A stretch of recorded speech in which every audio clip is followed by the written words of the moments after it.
Right, it's recording now. So thank you, Annie, for coming today. So basically, we're here today to talk about county cricket, particularly after the winter backlash we had from cricket fans alike and the 100 and so on. So what I'd like to do, if it's okay with you, we could do an introduction so we can inform the audience of who you are and who I am. So I'll start. My name is Stefan Pachowski.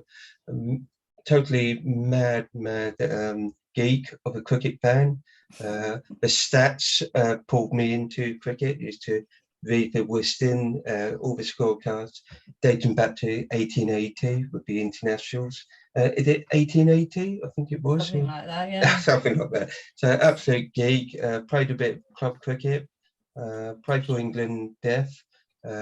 Deaf cricket giving me a lovely new platform. And then that led me on to being the chairman of Deaf International Cricket Council.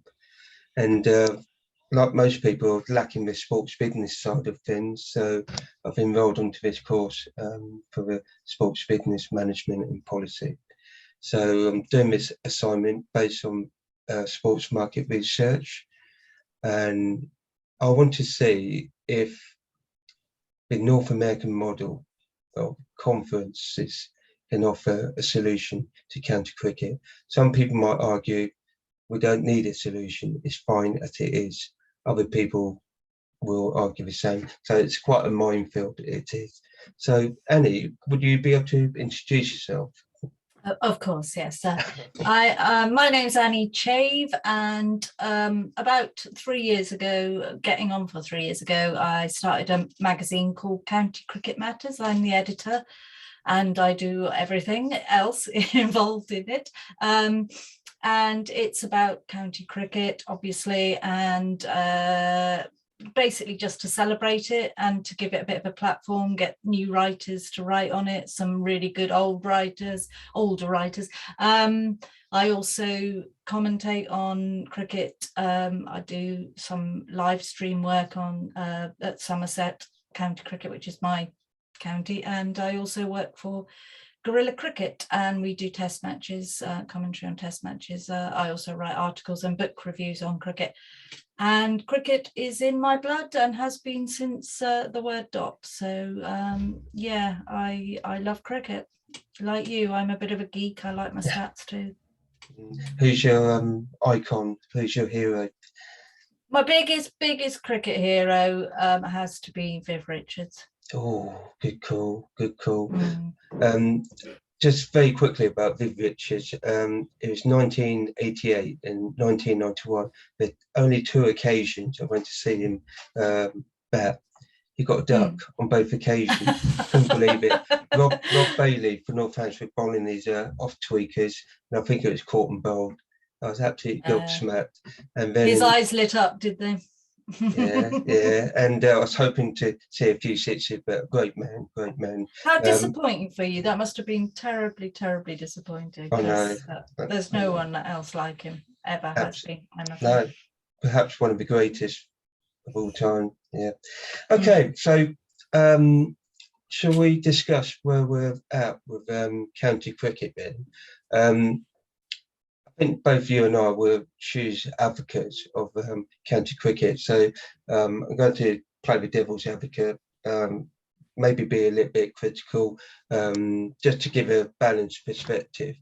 I mean, you talked about the man and the dog in many interviews, and I love that because there's no such thing. You and I were both seeing fans have turned up to the games in their droves, and particularly with the smaller outer grounds where you get a much better representation instead of huge stadiums of 20,000-30,000, and there it may be deemed to be a man and a dog. So county cricket have always been under scrutiny because people perhaps fail to see that it is the platform that produce international cricketers. So that's for the England fans. But there's so many different perspective, perceived opinions of what county cricket is all about. So for you, it appears to me, maybe it's about Somerset and so on, but I'll just mention that county cricket is in the spotlight in particular because the Ashes 4-0 drubbing, I think one test victory in 17, is that right? That's right, yep. Yeah, okay, and the 100 of the ECB has decided to just throw a new format. I sometimes see it as a threat. Other people see it as an opportunity for cricket, but we need to be mindful if we throw in too many formats, we will create breakaway cricket formats. So we've got the die-hard traditionalists like you and I, and we've got the new generation that's maybe coming in. You just want to smash the ball. We see clips of county cricketers not leaving the ball in the nets, but they just smash it. We saw Ben Stokes hit about 10 sixes in the nets. Just totally different ball game. Yeah. So very kindly, yourself and a few other journalists have shared my survey about county cricket, and it's, as some people have pointed out, quite a skewed survey because it's very limited, I think, with Twitter surveys. There's only 4 points, but what I wanted to do was see how well people understand the model of conference county cricket. So if I just go over to the survey, so basically it's a 24-hour survey, there's 4 hours left. There was over 1,146 votes, which I thought I'll be lucky to get 5 or 10 or so. So really great. People are very, people really care about it, or really care about destroying it. Either way, it's got a lot of people's, it's in a lot of people's heads at the moment. Yeah. Yeah, you're right. I mean, there's a lot of passionate views, and I've got some particular criticism because I've left out leave it as it is. There's quite a few people there, so I've got the quantitative and the qualitative data. So it was actually quite split between the 4 choices. So we have conference cricket, 3 divisions, reduction of counties, increase imports, so that's overseas players coming in. So conference cricket, 21%, 3 divisions, 37%, reduction of counties, which I'm quite surprised to see higher, 21%. And I think that's the biggest worry for some of us. The increase in imports of 21%. I'll just quickly go through some of the comments before we talk about it. So there's a lack of overseas players, the balls need to be changed, get rid of it 100, leave it exactly as it is, there isn't a problem. There's a lack of marketing, they talked about prime time audience, floodlights, evening matches, need a Pacific scheduling for red and white ball cricket, national counties, salary cap, need to have the ability to showcase the county best fundraiser, which is the T20 Blast. Someone mentioned 1 division because it's not right to have international player playing in the bottom tier. Some people suggested a U tier above the county cricket. Scrap the ECB, who loathe county cricket. One particular journalist said cricket need a leader and someone in charge. How do you take all that? Well, this is the major problem, and I don't think cricket's alone. Everybody has an opinion, and the problem is that at the moment it's not simple. It isn't something that you can solve. If suddenly you decided there was a perfect way and everyone went, oh yeah, why didn't we think of that? That's not going to happen. That's just not going to happen. Some people like 3 divisions, some people like 2, some people even like 1 division. So you are just not going to get a thing that everybody's going to agree with. So that's one thing you just have to agree to disagree with people about. There's so much that is right about our cricket at the moment. And the main thing is that the people in charge don't see that. And I think we really need to be careful about it in the next couple of years, what is going to happen, because it's going to be money driven. And I think that is a real danger. Having said that, I'm a romanticist. I like how things are at the moment. I think what we really need to do is work on what we have. And you sort of alluded to that a little bit. But we have 18 counties. We have a system at the moment where we've got 10 in the top and 8 in the bottom. I think it could be 8, it could be 9.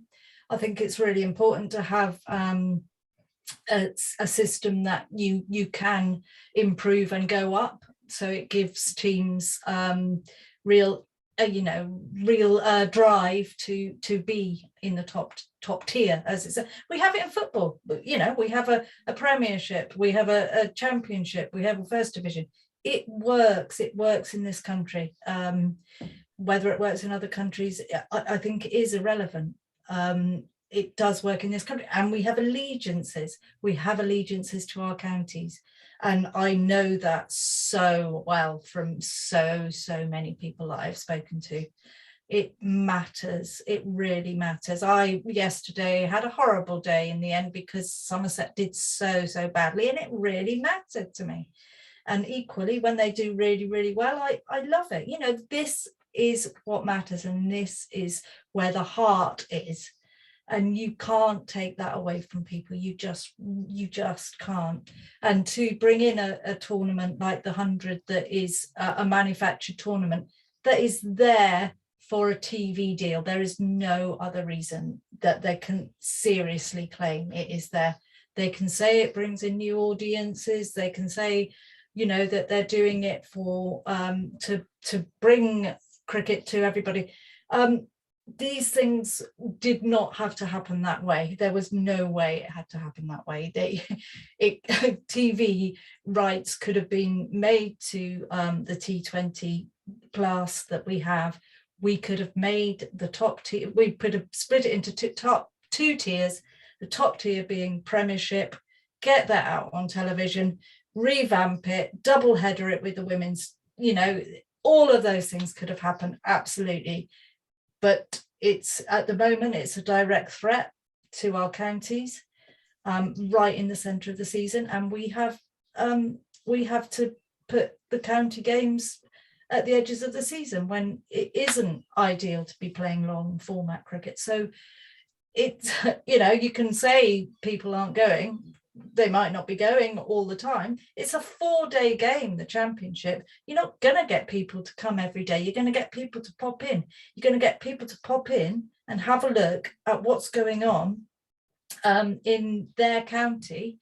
And, we're bloody lucky in this country that we have people that are interested in this training for, this is effectively seen as a training for England cricket. We're bloody lucky we have so much interest. They don't have it in other countries. Sorry, I've had a bit of a rant there. That's fine. I mean, I think one of the main qualities of county cricket is the demographics, because what I feel with the 100 franchise, it's I think it's you mentioned the Somerset fans, do they want to travel all the way to Cardiff? It's just not possible. And I live in Kent, and I have one or two friends, I'm ashamed to say, who have watched the 100, and they have to travel to London, whether it's at Lords or the Oval. So in one sense, we're getting maybe arguably a wider audience on broadcasting, but we're knowing the we're totally demographics. narrowing, So fans will have to travel 50 to 70 miles as opposed to maybe 5 to 15 miles to the local for a short county. format game that is designed not to last very long. So I mean, I know fans travel to football for the same thing, but they do that because they have an allegiance to that team. It matters what that team does. You know, I've grown up in Exeter all my life. I care how Exeter do. They're a low division team, but it still matters. Yeah. I'd travel a long way to go and see them necessarily, if I had to. I mean, for example, I played Northants under 10s or under 11s too long ago to remember, right up until the under 19s, and that's for Northants. So that is my county. Doesn't matter if I'm living in Kent or in London or in Sydney, or living in Sydney for a year. Northants will always be my county because I've got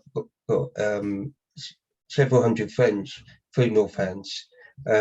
We, as little boys, we go and watch Northants. That is our childhood. We spend cricket training weekends at the county ground. Yep. And nothing can take that away. So I think that's a very, very important topic, and the same for many county fans. Yeah, and you talk about franchises, because it's well known, and I've had argument with KP about franchises, and it's a really it's one of those topics you just don't. It's not explained how it's going to work, how you're going to get players. Are you just going to buy in the best players? Because that's kind of what people are suggesting. So where does their allegiance go? Do they just come in for a match and then go to another franchise? And then what? How does it work? And if, for example, we have lots of great players in a county franchise, as people are saying, what happens when the test match happens, for example, and the owner of that franchise doesn't want their player to go off and play for the test team because they're going to lose money? Where does this all, at the moment we are a feeder. We have the national counties, we have the first class counties, and we have test team, and it works. Whether we do badly at the moment or not, there's loads of reasons for that, and I would argue that the reasons are much more to do with the importance being put on white ball cricket rather than the condition of county cricket. I mean, it's a flawed argument, I believe, by Kevin Peterson, because it's if you look at the IPL model, like you say, it works very well outside the international window. So you've got all the top players coming in, apart from arguably Pakistan, but you've got the top white ball players from Australia, South Africa, England, across the world, the Caribbean as well. So I'm not sure he needs to back himself up with the model instead of just saying franchise cricket. The English summer window is arguably July, August, maybe for a prime time. And what about the 100 then? Exactly. We've overburdened ourselves with the itinerary. Can you bear with me here, Ben? If I talk about the county, I think you're the perfect person now, having this discussion for 10 minutes. This is something I need maybe a critical analysis from yourself. So just throw the missiles at me, the bullets, just please do it. So if I go through the conference model, then how much do you understand about the North American conference model? Not a huge amount. I know you've talked about it. It would be good for you to lay it out for me. Yeah. Okay. So this most important aspect is to it's a closed system, horizon system. So we don't have any threats, and this what undermines the European Super League last year. They didn't like the idea of locked-in clubs. So 14 football clubs: Real Madrid, Barcelona, Inter Milan, Man United, Chelsea. Football fans wasn't having it because for centuries, maybe 140 years of the pyramid football was promotion and relegation of football teams. Now with county cricket, we seem to be leaning towards that because for decades we literally had one division. What was it? 24 games, I think. First class games. Something like that. Yeah, 3-day cricket. So that's ideal because we didn't have T20, and for a while we didn't have the 60 over, 50 over, 50 over. It's strictly 3-day cricket. And that worked really well.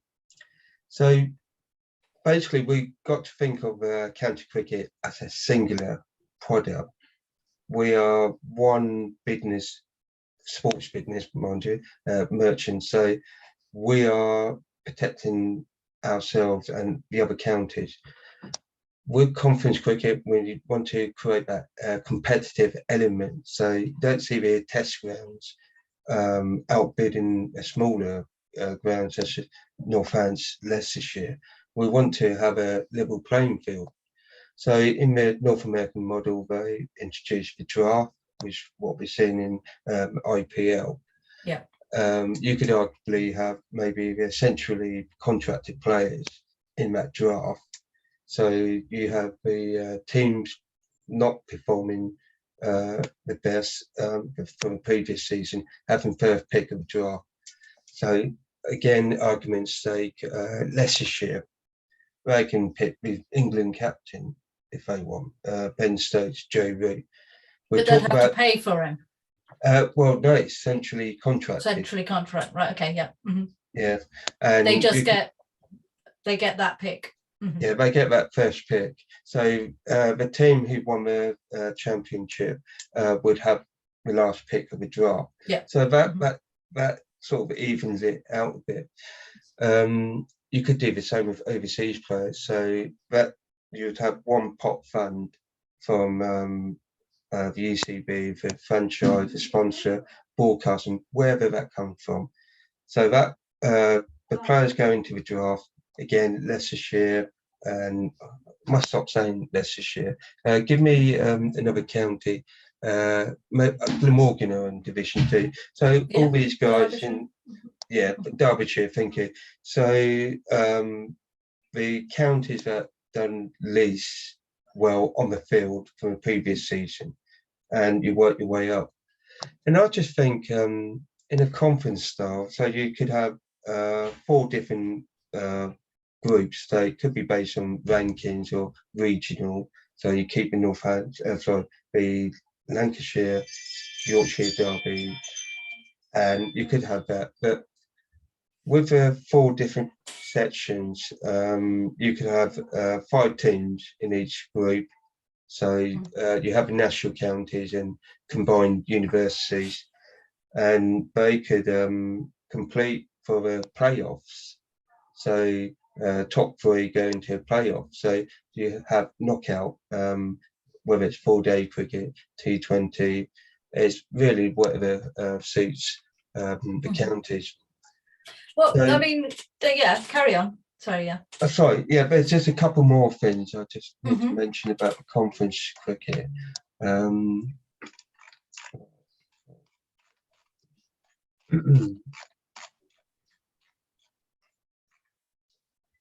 So it's looking at also the role of clubs, so Premier League clubs below, and it's looking at the pyramid of players progressing from clubs to counties to international, regional, whatever have you. So you see the natural progression from each tier. So you've got professional level at county. It does talk a lot on here in my notes about incentive system of teaming player restraints. So it could be salary caps, the draft system, making it a competitive balance, and so on. So I could talk all day about this. What's your thoughts about it? I mean, do you think it's a good option? It will ruffle a few feathers, because the likes of Yorkshire, Surrey, Lancashire, it'll be difficult to persuade them, because they want their fair bite of the cherry. So we would have to sell it to the governing body and the bigger counties that is for the good of the game of promoting that county cricket. It's more likely that you might get the big sponsors coming in if you see centrally contracted players and the overseas player coming in. It'd be essentially like a IPL. They would. Sorry. I think yeah. there's two things. I think the 100 and the split that the ECB have done by only having the 100 with 8 teams, essentially the test match grounds, will be a massive anti that, because those counties are already, you know, counting the money that they will be getting from being those exclusive teams. So I think I'd love to think of all the counties being one big happy family and helping each other out. I just cannot see that happening because of the different sizes of stadiums, the different ability in the teams and things like that. I think there are lots of good points about that. The main one I would find, and that's just me being a personal, you know, Somerset fan, is that I've watched the youngsters come up from Devon, be trained in the academy, and be a team, you know, that's the Somerset team, and I would find that totally upsetting to lose that. It kind of loses the sense of why I follow them, if you understand what I mean. I mean, sorry, I didn't explain that part so well. So with the conference cricket, you could have centrally contracted players, drafts and so on. But the key essence of that team core is exactly those academy players. Right. So you could introduce maybe a minimum of 4 academy players. So the important of this is to preserve the counties, each one of those counties, and to get the players coming through. I mean, I think ideally cricket clubs have a bigger responsibility to produce academy players into the counties. And the emphasis of me with the conference style is younger players coming through. But the bigness side of things is if we want to go down that commercial aspect, we need to have that level playing field. We need the academy players to have that opportunity to play against Viv Richards, Michael Holding, Joe Root, Ben Stokes. But you're quite right in that. And this is where the flexibility allows it with the conference. In the current status quo, could you get the academy players coming through to the top tier counties? But maybe they're more likely with the lower tier counties. This is a great thing about county cricket. Demographically, it's widespread. It touches almost every corner of the country, whether it's Norfolk, Northumberland, Devon. Leeds there's a county next door to them. But yes, you're right about that. That's, for me, that's the biggest emphasis of this. The young players, like myself, I played under 10 to under 19s. We all dreamed of having a county contract. It was the pinnacle. So apologies if I didn't explain. No, you probably did. I probably just went off on one. No, I think there are aspects of that are, you know, of course, but you are relying on the fact that the bigger counties are going to go, yeah, that's fine, I don't mind, you know, sharing the pot of gold that we have. I think that's so unlikely to happen, and I think that's it is a shame that that is the case. I've tried to rally around and say, you know, if a county's not doing well, like Derbyshire or Durham, for example, let's get the other counties to get them out of the mire, but it just doesn't seem to work that way. Well, yeah, I found that with the county structure, every game is live, so every fixture had purpose, contributing towards the playoffs. So once you get to the playoffs, that's when it's knockout stages. But in conference groups, every position counts for something. So you're going to various playoffs. I mean, that's what people used to say about the old one division, didn't they? With 18 counties, players were just playing for their contracts. Absolutely, toward the end. There's just so much potential. Can I just ask you about the marketing side? Because with you touched upon about this with you know, having posters out just to let people know.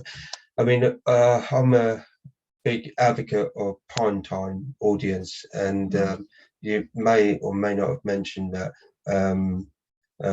4-day cricket, we don't expect fans to turn up to it every day, but at least after work or so. I'm a big advocate of having a fixed schedule, so Friday night might be ideal for a T20.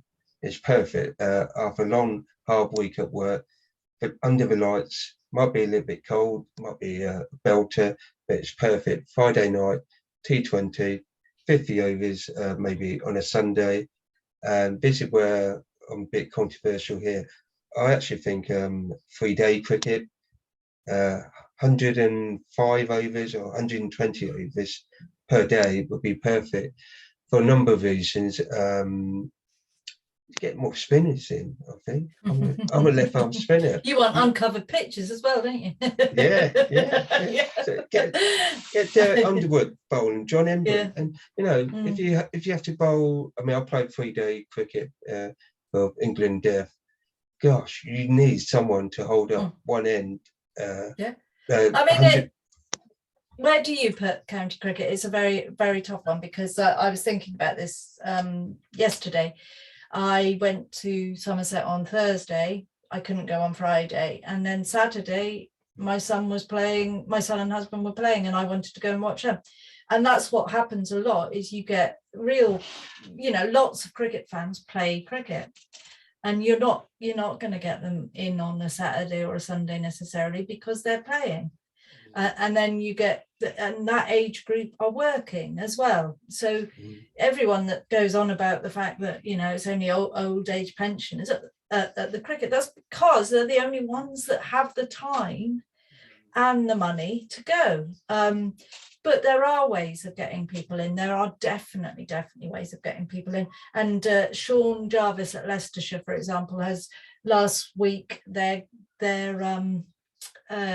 county match against Sussex. They offered out 4,000 free tickets across the 4 days, and they got, I think, a really impressive amount of people that came in. It was almost 700 people. That's a big percentage of that 4,000 people that have never come to cricket before. They got special schools in. They got, you know, they reached out to parts of society that don't come and see this. They got quite a few new members. They got a lot of engagement in the shop, and people were, and the atmosphere was fantastic. That is a win-win situation, okay? Because you're giving out free tickets, but you're also introducing something to people that can't necessarily afford it, can't get there, and you have empty seats, and suddenly you don't have empty seats anymore, and you're creating an atmosphere. And then even if just a couple of people bite, you know, you're getting a couple more people in, and this needs to happen more and more and more, because this is, like I said earlier, this is a training. You know, I love county championship for what it is, you know, for actually the competition, the cup, the county championship cup. But there's other people that just watch it to see England players, and you know that it's fantastic that if we can get people in to do that, you know, get them in for free, you know, get them in, get them watching, get them enjoying it. I bumped into a friend of mine. She never goes to county cricket. She works for the NHS. She got 7 free tickets at Somerset.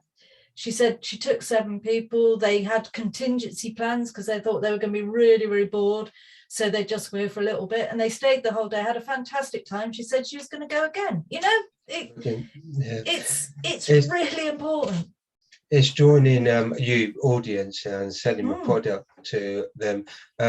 One thing that resonates in my mind as you're talking me through, perhaps there's a lack of cooperation on market strategies to bring in. Okay, to bring in the audience, and 4,000 people. That's a great number there. And like you say, if you bring them in and they're having a good time, they're more often likely to come back again.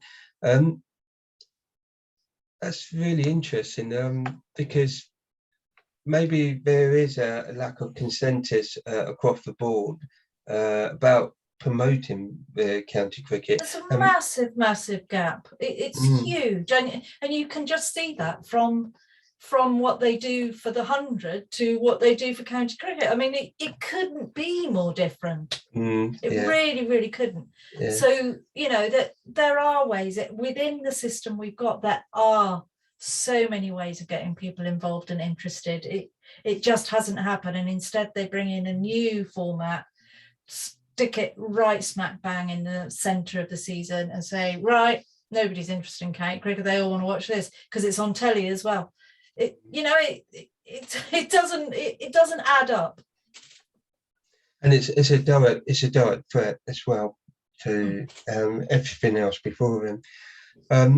So just thinking, with the scheduling and the promoting of the 100, would it make a huge difference if there's a clear and concise scheduling of the T20, the 50 overs, and let's just call it red ball cricket instead of 3 or 4 day cricket, red ball cricket, because sometimes I don't know when Kent are playing their T20. I would have to look it up, but if county fans and you fan knew exactly what days they've been played at, you're more likely to bring in the regular or the old audience as well as bring in. I think it is part of, like anything entertainment-y. For example, I used to go to the theatre a lot. COVID kind of stopped me going because obviously theatres were shut. I haven't got back into the habit of going yet, and that is very much like cricket as well. You get out of the habit. You get out of the habit of playing. Other things come up, and you think, oh, I can't afford the time to go and do that. You get out of the habit of going to see it, and if it's a little bit more regular and you know, you have some consistency, it's much easier to get back into those you know, that thing of going to something.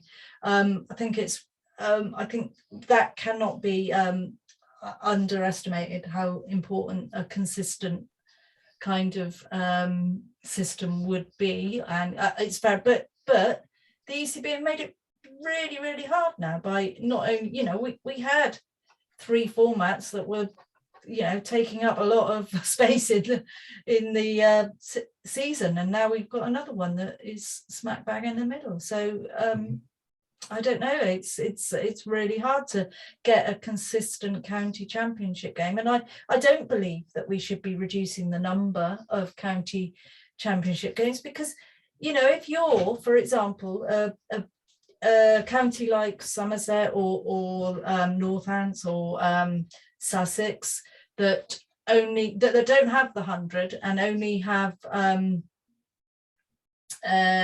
you know, sorry, do Northants have the 100? I get confused as to whether they have the 100. They probably don't, do they? I don't think so, no. but Okay. I'm confused as well. I try and avoid that as much as possible. So if you're a county that doesn't have the 100, then you're as a business, you're going to really struggle, because you're just having, if you reduce the number of county games, you're having like 5 home games or something, county games, and then you're having a few dotted 50 over games and some T20. It's not a way to run a business. How do you run a business like that? Absolutely. I saw some comments on that 3 division cricket, and I was just thinking, 5 home games. So if we have an English season of 5 to 6 months, that's just 1 home game a month. Yeah, it's awful. And as a chair or as a CEO, how do you then sell that to your members, and how do you actually get any income? It's ludicrous. It really is. And anyway. Okay, so what I'm going to write my assignment following the feedback from you is conference cricket. To me, it ticks so many boxes for me in terms of academy, getting some good players in, the quantity as well as the quality of cricket, the marketing terms, and something for the county fans as well. So it offers so many different solutions, but obviously you need to sell that to broadcasters, the big 6 counties or 7 counties, the ECB, and also to county fans. I've got quite a lot of questions asking me, how does the county format work?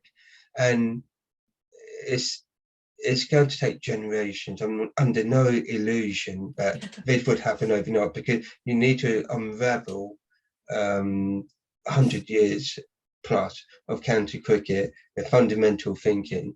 You've got to unravel that and then teach the concept. So there's no illusions about it. It's a hard But at the same sell. time, you've also got people coming in saying we need to franchise things, we need to privatize things, and that's the bigger threat than the the old traditional way of, so you're meeting those two head on, aren't you?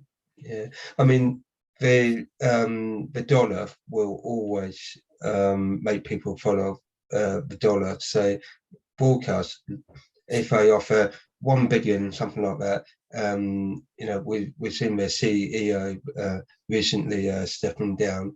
Whether he got the bonus or not, I don't know. Yes, he did. Oh, he did. 2.1 million.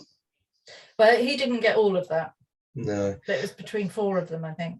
Yeah, so there might have to be the threat of a breakaway. We've heard rumours about the 18 counties breaking away. I don't necessarily think that's a bad thing, because the counties have so much leverage. They don't realise, but I think it's really complicated though, because it's the other counties as well. So you've got the national counties where you've got 41 counties, and everybody wants something different. Yeah. Unfortunately, I think that's a really complicated thing to have happen. Well, I mean, you've got the major counties probably up there, aren't they? And so it's all about getting these numbers to pull it down, and we're probably still got some distance between that. So interesting times ahead. Greed rules, I'm afraid. Yeah, absolutely. But one final point is that scares me the most is the participation with cricket. I saw a survey maybe about 10 years ago, and I've played club cricket maybe from 1988 right up until a couple of years ago.